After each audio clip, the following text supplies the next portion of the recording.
Какво да очакват тази седмица всички родени под въздушен знак? Аз съм Божана и това е моята Таро астропрогноза.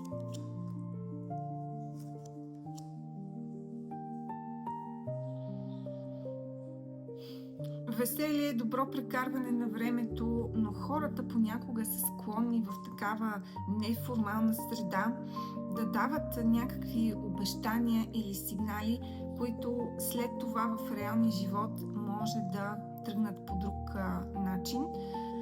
Така че вижте вие вашите планове, да не ги градите върху обещания на маса, защото има начин те да се осъществят доста добре,